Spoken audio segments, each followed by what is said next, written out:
thing about it, a king don't chase a peasant. King chase kings. I want Joshua. Down to right forever winning. What up? Let's go, baby! Let's go! Welcome to the motherfucking relay where we're covering today's top boxing news! Okay, we'll start with this. Joseph Parker is willing to face Chisora if given enough time to train. Joseph Parker would welcome a fight with Tyson Fury in 2019 if the lineal heavyweight champion is unable to agree to a rematch with Deontay Wilder.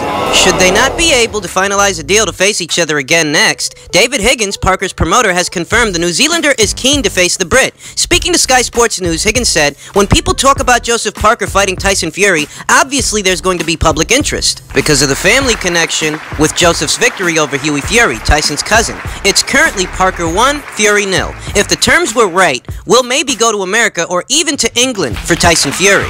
We won't chase after them. They hold the cards with Tyson Fury, but if they're serious, they are welcome to communicate.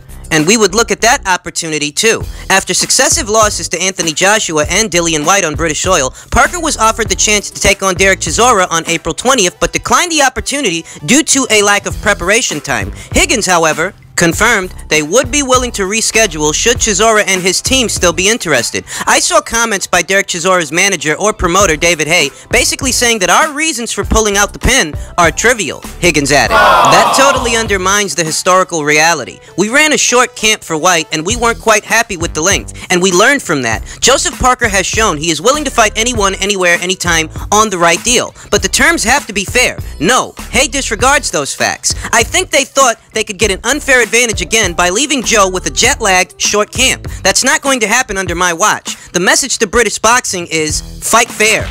Derek Chisora should give Joseph Parker a fair and decent camp. We'll fight Chisora anywhere, anytime, but we want at least a 9 or 10 week camp and fair terms. You know, a lot of times when a fight don't happen, a negotiations break down, everybody wants to play the blame game. Everybody wants to point the finger in the opposite direction and say that it's those guys' fault. And in those situations, at least what I like to do is I like to look at the particulars and make my own assessment, because no two sets of negotiations are identical. They're not. An example is the Dillian Whyte versus Anthony Joshua rematch negotiations. Those negotiations didn't break down for the same reasons that these negotiations broke down. Anthony Joshua and Dillian Whyte's situation had more to do with percentage splits and different scenarios based on different outcomes, who gets what in a rubber match. That's why those negotiations broke down. Whereas this set of negotiations and its breakdown, it's a little bit more straightforward. It's a little bit more to the point. That Joseph Parker and David Higgins felt that they wanted more time to prepare a 9 or 10 week camp. And I don't really see that as being outlandish. I don't see that as being unreasonable, because in the same way that they would benefit from a 9 or 10 week camp, that's the same benefit that Derek Chisora would get, because you'd get the same preparation time. And that way, it's kind of beneficial to both fighters. I mean, if they're both getting the same preparation time, then that puts them on equal footing with each other. So it's really not even an outlandish request that if Joseph Parker wants 9 or 10 weeks to fully prepare for the fight, Derek Chisora would be presumably receiving that same benefit. So that concession isn't much of a concession at all. Yeah, not really. Parker says he wants 9 or 10 weeks to prepare. You give him that. You're getting them some 9 or 10 weeks to prepare too. So, you know, it's not costing you anything. And for both of these guys, I'll tell you something. That for both of these guys, this is actually the fight that makes the most sense for both of them. For Derek Chisora, who, you know, yeah, he lost that last fight to Dillian Whyte. He lost the rematch. You know, he got put down. But he didn't look bad. He didn't look bad. He didn't look like a guy that needs to leave the sport. Compare Derek Chisora's performance with what we just saw from James DeGale. And even though both of those guys lost their fights, one guy finished the fight on his back, one guy finished the fight on his feet, there was a difference. That one guy. There was a lot more gamesmanship from Derek Chisora against Dillian Whyte in that rematch than what we just saw from James DeGale against Chris Eubank. James DeGale showed nothing. He looked like a guy that needs to retire, whereas if you looked at Derek Chisora, and you didn't already know his record, but if you looked at him and how he was performing in that fight, he looked like a guy that had a couple of more fights in him. He did. This fight makes sense for him.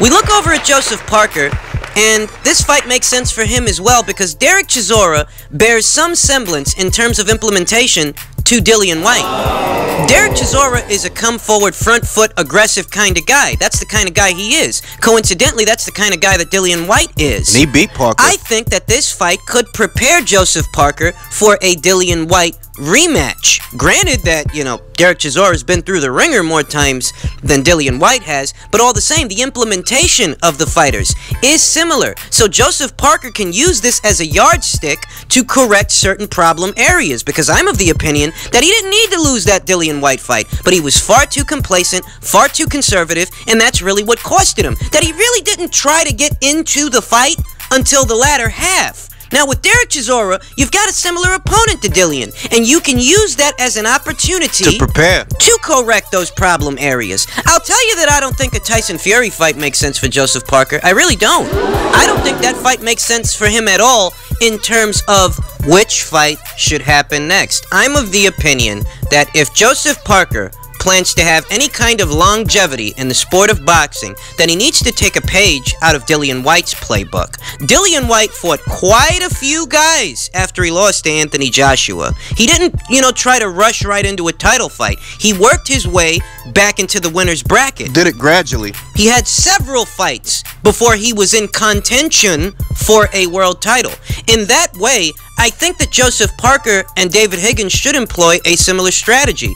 Look across the heavyweight landscape and see what interesting matchups are out there before you decide to take on someone like Tyson Fury.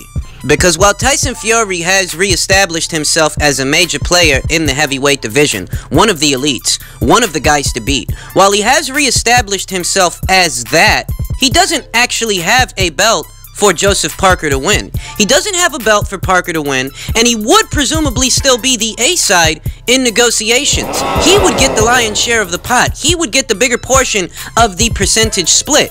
You'd be taking on considerable risks with Tyson Fury for minimal gains, minimal benefits. For that, you might as well look and see what else is out there. You want to know what else is out there? I'll tell you what else is out there. Pay attention. Adam Kalnacki is out there. Oscar Rivas is out there.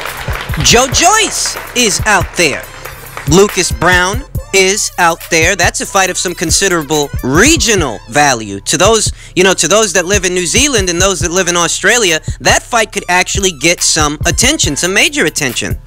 There are other matchups out there in the heavyweight division that make more sense for Joseph Parker in terms of the long game. Now, in terms of the short game, which seems to be why they'd even look in Tyson Fury's direction, I'd say that they probably stand to make more money with Tyson Fury than compared with other contenders that are out there. They probably stand to make more money because he's a bigger name, he's going to be fighting on a bigger network, so there is monetary value there, but remember, you wouldn't be getting the lion's share of the pot.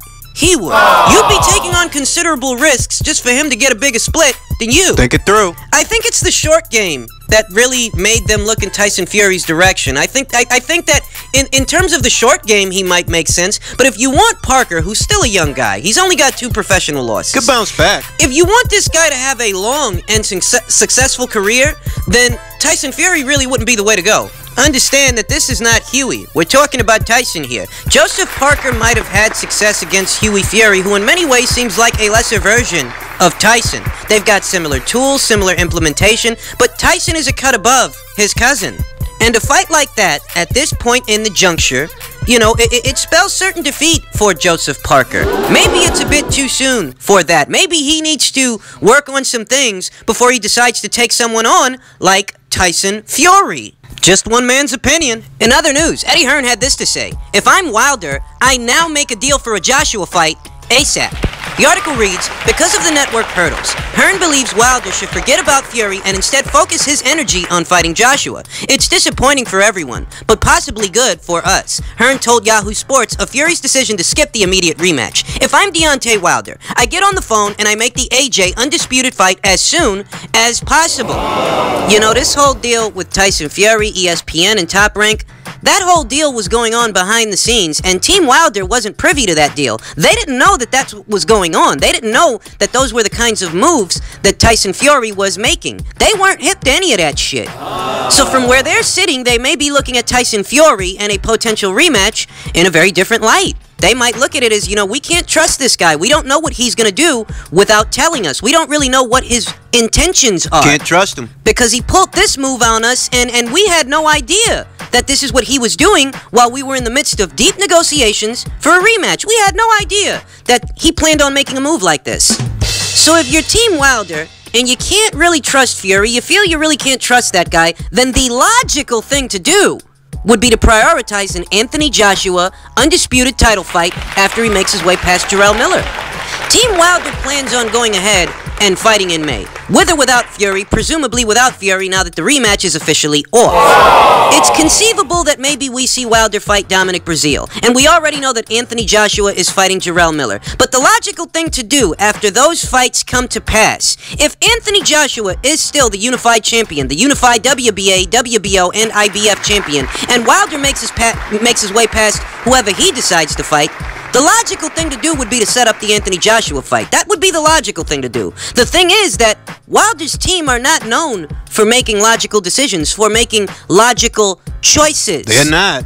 If logic really were any kind of a compass to Team Wilder, they wouldn't say half the dumb shit they say and do half the dumb shit they do. Where me and you might be looking at this falling out between Team Wilder and Team Fury as an opportunity for Wilder to reshift his focus back to unifying all the belts. Undisputed. Who knows what his handlers have in store for him? Who knows what their plans are? I've always been of the opinion that it was their original intention to drag the fight out as long as they could. And everything that they've done so far corroborates that. Everything. That as the offers have been increasing, these guys have become that much more dismissive of Anthony Joshua. That the reason they didn't want to take this fight on sooner, and probably still don't, is because they're holding out for more money. They're stalling, and they have been stalling. So who's to say that because they're not fighting Tyson Fury, that they won't keep that same plan? That they will continue to stall? Lamest terms. Just because they're not fighting Tyson Fury next doesn't mean that they're going to prioritize a Joshua fight. They may continue to stall. They may continue to hold out for more money. They might. Because that's what their intentions have been all along. So while Eddie Hearn might be looking at this as an opportunity for Team Wilder to get realistic about who they are in regards to negotiations with Anthony Joshua, while he might be looking at this as an opportunity for them to come to their senses, there really are no guarantees that that's what they're going to do. And logic being some kind of a compass for their next course of action, you really can't bank on that because they've been unrealistic from the very beginning. Understand that Deontay Wilder himself disclosed that he has 2 years worth of potential opponents on the PBC side of the street. So who's to say that he won't opt for that in an attempt to continue to gain marquee value with the American public? He wants to be on equal footing with Anthony Joshua, and that could take a significant amount of time. Time that he's clearly willing to take. I'd like to think that the falling out between Fury and Wilder brings us closer to a Joshua fight. I would like to think that. In an ideal world, that would be the case. But given the illogical nature of Team Wilder and all the decisions they've made so far, I'm not holding my breath. I don't know if you are, but I'm not. In other news, Matchroom USA / DAZN's latest card is headed our way on April 26, and it features a rematch between Sorun Visai and Estrada.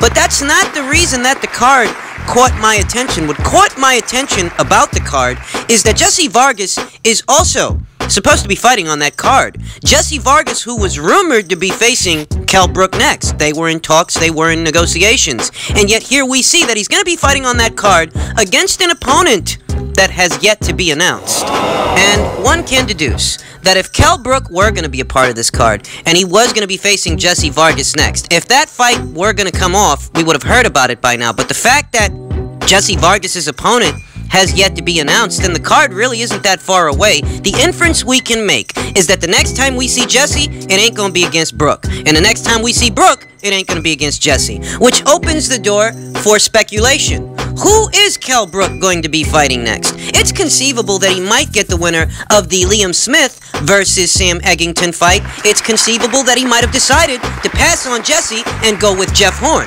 Another name which was mentioned as a potential opponent for Kell Brook.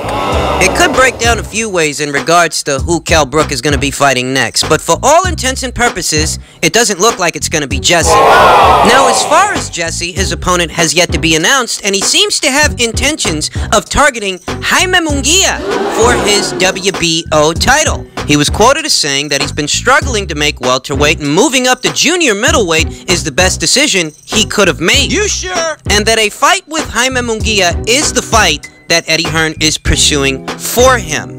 Now, I've talked in passing about the prospect of Jesse Vargas fighting with Jaime Munguia. I've talked about how, you know, maybe the fight gets a good crowd reaction. It being that it involves two Mexican fighters. You know, Jesse Vargas being a Mexican-American and Jaime Munguia being a Mexican. We all know Mexicans support their own. Mexicans show up and show out for their guys. So, in terms of a crowd reaction, could they get attention with the fight? I do believe they can.